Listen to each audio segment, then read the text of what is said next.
जय हिंद, वंदे मातरम। दोस्तों, आज मैं आपको वीरता की गाथा सुनाऊंगा मेजर रोहित लिंगवाल की, जो कि 9 पैरा एसएफ के कमांडो हैं। इनके बारे में सुनकर गर्व से आपका सीना चौड़ा हो जाएगा और थ्रिल के मारे आपके रोंगटे खड़े हो जाएंगे। भारतीय सेना के वीर सपूतों की कहानी मैं आपको इसलिए सुनाता हूँ ताकि आपको ये पता चले कि आप जिस देश में जन्म लिए हो उस देश के फौजी आपके लिए क्या करता है, और ये देश की मिट्टी माँ बंजर भी हो जाए तब भी बुज़दिल पैदा नहीं करती। मेजर रोहित लिंगवाल की कहानी शुरू तब होती है जब वो लेफ्टिनेंट पद से इंडियन आर्मी ज्वाइन करने के बाद पैराशूट रेजिमेंट का हिस्सा बनते हैं और 9 पैरा एसएफ के कमांडो बनते हैं, और उसके बाद कैप्टन और धीरे धीरे मेजर रैंक में प्रमोट होने के बाद जुलाई 2018 में यह घटना होता है। यह कहानी है वीरता, साहस और पराक्रम की। जुलाई 2018 में मेजर रोहित लिंगवाल साहब को जम्मू एंड कश्मीर में एलओसी के पास काउंटर इन्फिल्ट्रेशन ऑपरेशंस के लिए डिप्लॉय किया गया था। ऑपरेशन था सर्च एंड डिस्ट्रॉय ऑपरेशन, जिसमें 9 पैरा एसएफ को ज्यादातर भेजा जाता है। मेजर साहब और उनकी पूरी टीम को एलओसी के आसपास में तैनात किया गया था ताकि एलओसी पार करके कोई आतंकवादी यहां ना आ सके। मेजर रोहित साहब को जब भी ऑपरेशन का काम सौंपा गया तब उन्होंने खुद से एक इंटेलिजेंस ग्रुप का गठन किया। उस इंटेलिजेंस ग्रुप में 9 पैरा एसएफ के कमांडोज ही थे। उनका काम था कि एलओसी के आसपास के एरिया पर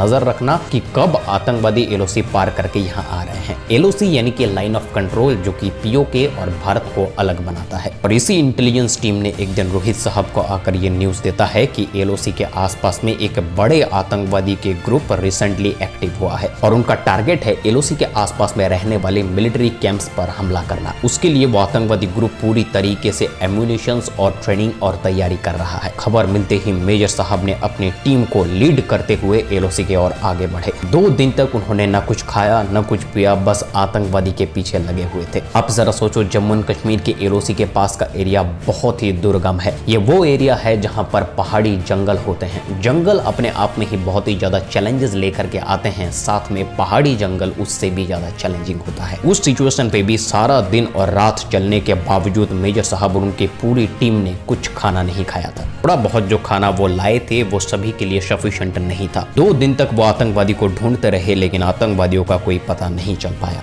लेकिन तीसरे दिन शाम को मेजर साहब इन्हीं आतंकवादियों को ढूंढते ढूंढते आतंकवादी के पूरे ग्रुप को स्पॉट करते हैं। वो एलओसी के पास में ही एक टेम्पोररी घाटी लगाकर वहां पर बैठा हुआ था। मेजर रोहित लिंगवाल साहब उन्हें स्पॉट करते ही फायरिंग को होल्ड करने का निर्देश देते हैं, क्योंकि आतंकवादी और कमांडोज के बीच में दूरी बहुत ज्यादा थी। यहाँ से अगर फायरिंग किया जाता है तो एक्यूरेसी बहुत कम होगा और फायरिंग चलते हुए उधर के जितने भी आतंकवादी हैं वो चौकन्ने हो जाएंगे। इसलिए वो अद्भुत युद्ध कौशल से बड़े ही सावधानी से आगे बढ़ते हुए आतंकवादी के पास पहुंच जाते हैं। आतंकवादी के पास पहुंचते ही सामने से उन्होंने अपने सटीक निशाने से आतंकवादियों का शिकार करना शुरू किया। इधर से फायरिंग खोलते ही आतंकवादी के ओर से भी फायरिंग आना शुरू हो गया, लेकिन क्लोज क्वार्टर कॉम्बैट में उन्होंने रेंगते हुए आगे बढ़े और आतंकवादियों का सफाया किया। जुलाई महीने के उस शाम में एलओसी के आसपास का जंगल गोलियों के गड़गड़ाहट और ग्रेनेड के ब्लास्टिंग से दहल उठा। जब आतंकवादी और कमांडोज के बीच में गोलाबारी चरम सीमा पर था, उस वक्त पर मेजर साहब अपने पीछे टीम को कहते हैं कि तुम फायरिंग करते रहो, हम आगे जाएंगे। मेजर साहब आगे इसलिए बढ़े थे क्योंकि उस आतंकवादी के ग्रुप में आतंकवादी का जो लीडर था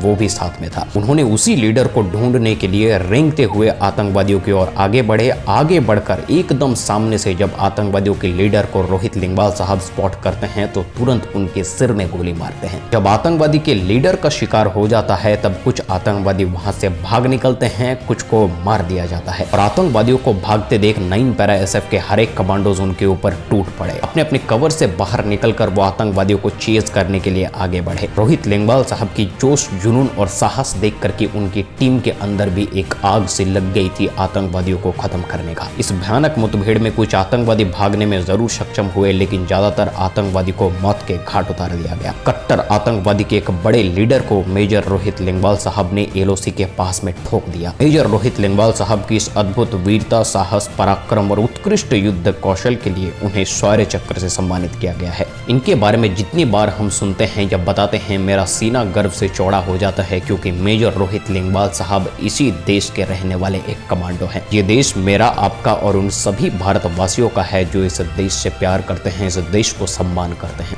अगर आपको ये वीडियो पसंद आया है, वीडियो को लाइक कीजिए, दोस्तों में शेयर कीजिए, सब्सक्राइब कीजिए इन डिफेंस यूट्यूब चैनल को इसी तरह के डिफेंस रिलेटेड वीडियोस आगे देखने के लिए। मिलता है आपसे अगले वीडियो में, तब तक के लिए जय हिंद, वंदे मातरम।